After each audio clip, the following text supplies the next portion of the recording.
नमस्कार दोस्तों, सुप्रभात। आज 22 जनवरी 2026 दिन गुरुवार, तिथि चतुर्थी है। चलिए देखते हैं आज की 25 मुख्य खबरें पर। उससे पहले आपने अगर अभी तक इस वीडियो को लाइक नहीं किया है तो पहले इसे लाइक कर ले और अगर इस चैनल पर नए हैं तो इसे सब्सक्राइब भी कर ले। चलिए बढ़ते हैं आज की पहली खबर की ओर।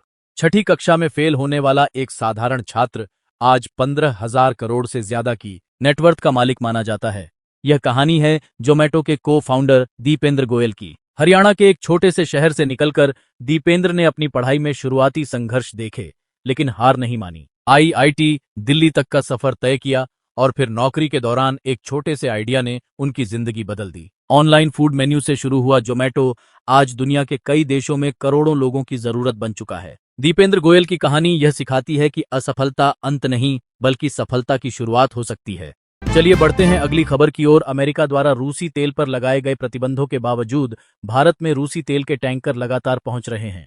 दरअसल रूस ने नए ट्रेडिंग नेटवर्क और वैकल्पिक सप्लाई चैनलों के जरिए भारत तक तेल पहुंचाने का रास्ता निकाल लिया है। रूसी तेल डिस्काउंट रेट पर मिलने के कारण भारतीय रिफाइनरियों के लिए यह आर्थिक रूप से फायदेमंद बना हुआ है। हालांकि कुछ कंपनियों ने दबाव के चलते खरीद घटाई है, लेकिन कई रिफाइनरियां अब भी रूसी क्रूड का आयात कर रही हैं। विशेषज्ञों के मुताबिक यह स्थिति भारत की ऊर्जा सुरक्षा और वैश्विक राजनीति के बीच संतुलन को दर्शाती है, जहां किफायती तेल भारत की प्राथमिकता बना हुआ है। चलिए बढ़ते हैं अगली खबर की ओर। बीजेपी के नए राष्ट्रीय अध्यक्ष नितिन नबीन ने पदभार संभालते ही पहला बड़ा फैसला लिया है और पार्टी की चुनावी तैयारियों को मजबूत करने के लिए जिम्मेदार नेताओं को अहम भूमिकाएं सौंपी हैं। उन्होंने विनोद तावड़े को केरल विधानसभा चुनाव का पार्टी प्रभारी और चंडीगढ़ मेयर चुनाव के लिए पर्यवेक्षक नियुक्त किया है, जबकि वरिष्ठ नेता राम माधव को ग्रेटर बेंगलुरु नगर निगम चुनाव का प्रभारी बनाया गया है। इसके अलावा सतीश पूनिया और संजय उपाध्याय जैसे नेताओं को सह प्रभारी की जिम्मेदारी दी गई है।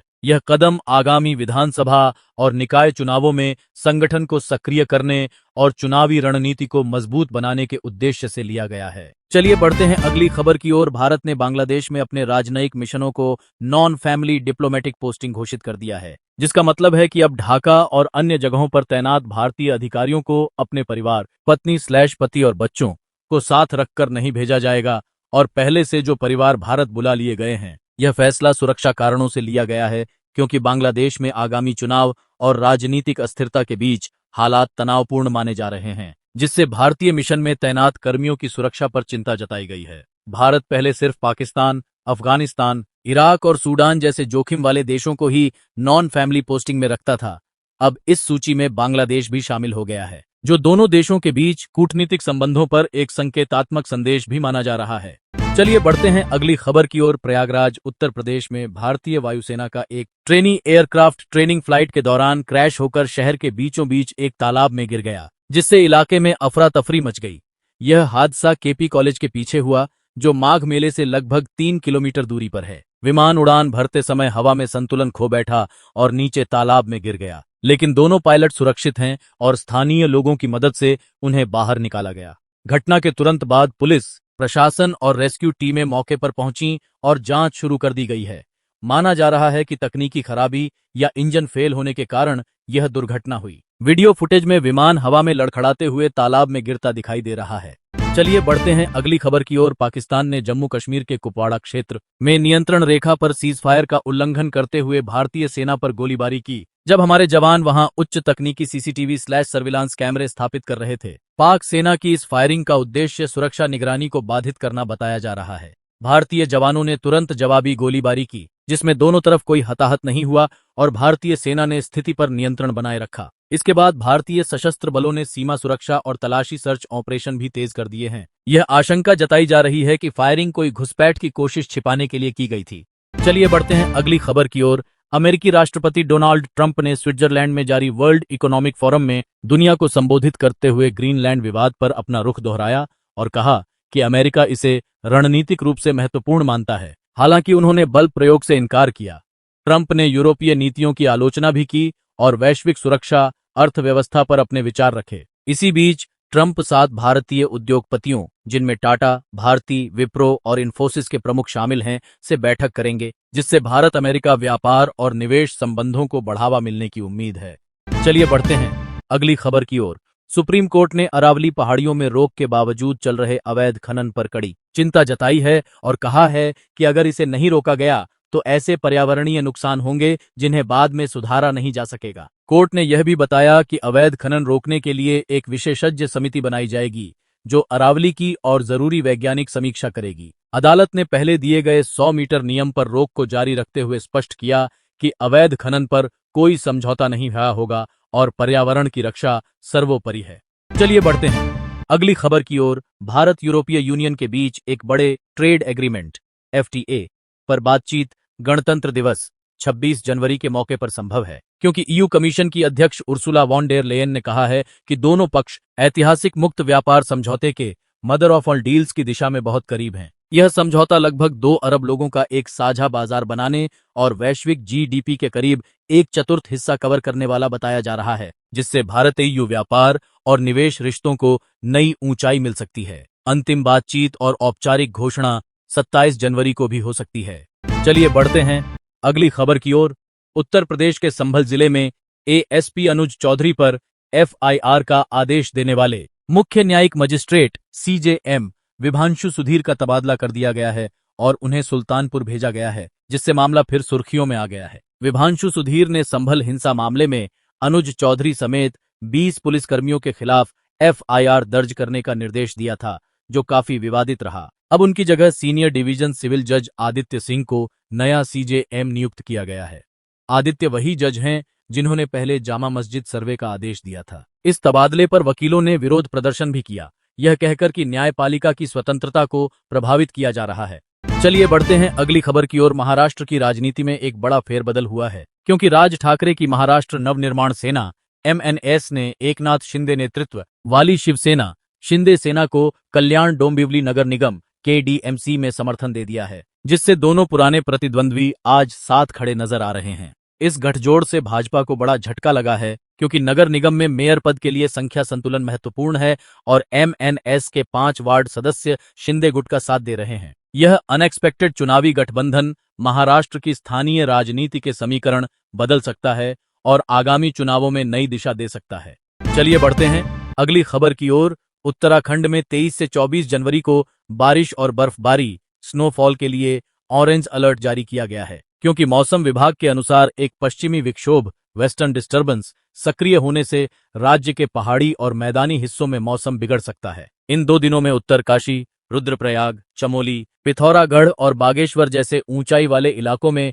भारी बर्फबारी होने की संभावना है और मैदानी हिस्सों में भी तेज बारिश, कोहरा तथा ठंड रह सकती है। प्रशासन ने सतर्क रहने, अनावश्यक यात्रा न करने और आवश्यक सामग्री पहले से रखने की सलाह दी है, क्योंकि भारी बर्फबारी से बिजली आपूर्ति सहित आम जनजीवन प्रभावित हो सकता है। चलिए बढ़ते हैं अगली खबर की ओर।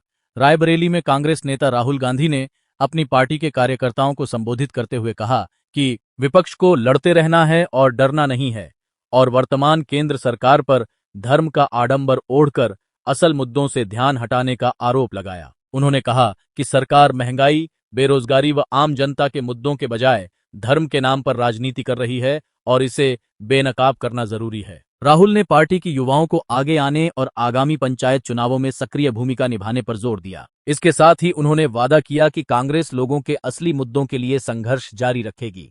चलिए बढ़ते हैं अगली खबर की ओर।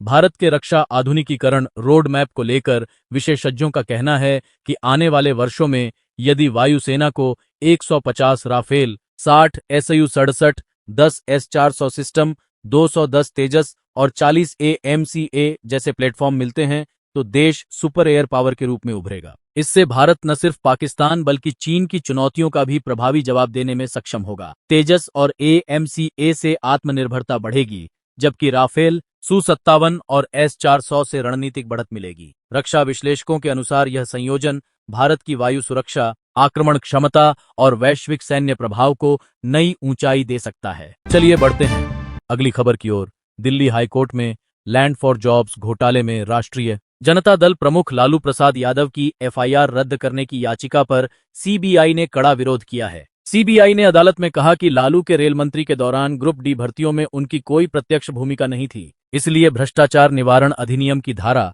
17A के तहत पूर्व मंजूरी की आवश्यकता नहीं थी और याचिका को खारिज किया जाना चाहिए। CBI ने यह भी तर्क दिया कि निचली अदालत द्वारा चार्जशीट पर संज्ञान लेना पूरी तरह वैध था। हाईकोर्ट ने दोनों पक्षों के तर्क सुनने के बाद फैसले का आरक्षित रखा है, जिसका इंतजार है। चलिए बढ़ते हैं अगली खबर की और। नोएडा में सॉफ्टवेयर इंजीनियर युवराज मेहता की मौत के मामले में एक चश्मदीद डिलीवरी बॉय मोनिंदर सिंह ने आरोप लगाया है कि पुलिस ने उन्हें बयान बदलने का दबाव और धमकी दी ताकि वे मीडिया में पुलिस के खिलाफ न बोलें। मोनिंदर ने कहा कि उनका बयान पहले ही दर्ज हो चुका है, लेकिन पुलिस अधिकारियों ने उन्हें थाने बुलाकर बयान बदलने और पुलिस के पक्ष में देने का दबाव डाला तथा कहा कि मीडिया तो चली जाएगी, तुम यहीं रहोगे। वह इस वजह से डरा हुआ महसूस कर रहा है। मोनिंदर ने यह भी दावा किया कि पुलिस ने उन्हें कुछ दिनों के लिए नोएडा से अलग रहने को कहा ताकि मामला शांत हो जाए। इन आरोपों ने पुलिस की भूमिका और बचाव कार्यों की कारगरता पर गंभीर सवाल उठाए हैं, जबकि प्रशासन ने मामला एसआईटी जांच के हवाले कर दिया है। चलिए बढ़ते हैं अगली खबर की ओर। मद्रास हाईकोर्ट ने तमिलनाडु के मंत्री उदयनिधि स्टालिन के सनातन धर्म संबंधी बयान को लेकर सख्त टिप्पणी करते हुए इसे हिंदू धर्म पर स्पष्ट हमला और हेट स्पीच की श्रेणी में आने वाला करार दिया है। कोर्ट ने कहा कि किसी भी धर्म या आस्था को लेकर अपमानजनक टिप्पणी सामाजिक सौहार्द को नुकसान पहुंचाती है और इसकी अनुमति नहीं दी जा सकती। याचिका पर सुनवाई के दौरान अदालत ने अभिव्यक्ति की स्वतंत्रता और धार्मिक भावनाओं के सम्मान के बीच संतुलन बनाए रखने की जरूरत पर जोर दिया। इस टिप्पणी के बाद राजनीतिक और सामाजिक हलकों में बहस और तेज हो गई है। चलिए बढ़ते हैं अगली खबर की ओर। जामिया मिलिया इस्लामिया में एक प्रोफेसर के गालीबाज व्यवहार का वीडियो वायरल होने के बाद विवाद फैल गया है। वायरल क्लिप में बताया जा रहा है कि एक फैकल्टी सदस्य डॉक्टर रियाजुद्दीन ने क्लासरूम में किसी को लात मारते या अभद्र भाषा का इस्तेमाल करते देखा जाता है, जिसे लेकर सोशल मीडिया में खूब चर्चा हो रही है। इसी विवाद के बाद पॉलिटेक्निक विभाग के कर्मचारी रामफूल मीणा ने आरोप लगाया कि वही प्रोफेसर उनके साथ कार्यालय में गाली गलौज और शारीरिक दुर्व्यवहार कर चुके हैं और जातिगत अपमान भी किया है, जिसके आधार पर एफआईआर दर्ज की गई है। दिल्ली पुलिस ने जांच शुरू कर दी है और स्पष्ट किया है कि धर्मांतरण का कोई मामला सामने नहीं आया है और जांच में वीडियो की सत्यता व घटना के सभी पक्षों को परखा जा रहा है। चलिए बढ़ते हैं अगली खबर की ओर। 2025 में अमेरिका की सख्त व्यापार नीतियों, ऊंचे टैरिफ और नियमों के कारण भारतीय निर्यातकों को बड़ा झटका लगा, जिससे कई सेक्टरों में ऑर्डर और मुनाफा घटा। हालांकि 2026 में तस्वीर बदलती दिख रही है, क्योंकि यूरोप और ब्रिटेन भारत के लिए नए भरोसेमंद बाजार बनकर उभर रहे हैं।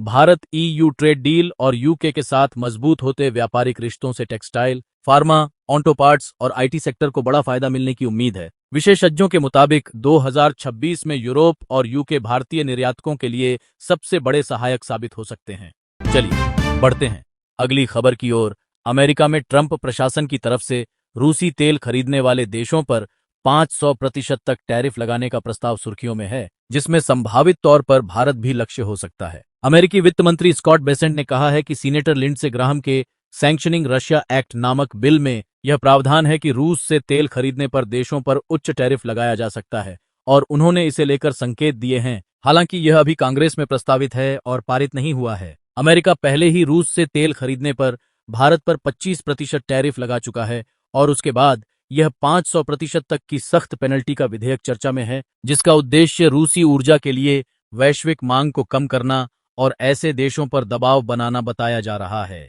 चलिए बढ़ते हैं अगली खबर की ओर। दिल्ली सरकार ने वायु प्रदूषण नियंत्रण के लिए graded response action plan GRAP के स्टेज 3 और स्टेज 4 लागू होने पर पार्किंग शुल्क को दोगुना करने का फैसला किया है, जिससे वाहन चालक अब पार्किंग के लिए पहले से ज्यादा पैसा देंगे। इस कदम का मकसद निजी वाहन उपयोग को कम कर पब्लिक ट्रांसपोर्ट को बढ़ावा देना और शहर में बढ़ते प्रदूषण को रोकना बताया जा रहा है। यह नियम तब असर में आएगा जब हवा की गुणवत्ता गंभीर या गंभीर प्लस श्रेणी में पहुंचती है। दिल्ली मेट्रो की पार्किंग पर यह शुल्क वृद्धि लागू नहीं होगी। यह निर्णय दिल्ली सरकार के प्रदूषण नियंत्रण प्रयासों का हिस्सा है। चलिए बढ़ते हैं अगली खबर की ओर। दिल्ली NCR में कोहरे और सर्दी के दौर के बाद मौसम बदल रहा है और अब बारिश का अलर्ट जारी किया गया है। भारतीय मौसम विभाग IMD के अनुसार 22 जनवरी से बादल घिरने लगेंगे और 23 से 24 जनवरी के बीच हल्की से मध्यम बारिश, गरज चमक तथा तेज हवाओं की संभावना है, जिससे सर्दी में थोड़ी राहत मिलेगी और कोहरे का असर कम होगा। हालांकि बारिश के बाद फिर से तापमान गिरने की आशंका है, जिससे गणतंत्र दिवस तक ठंड बढ़ सकती है। अगले एक हफ्ते में बादल और बारिश के साथ बदलते मौसम से कोहरा कमजोर होने के आसार हैं, लेकिन सुबह शाम ठंड बनी रहेगी।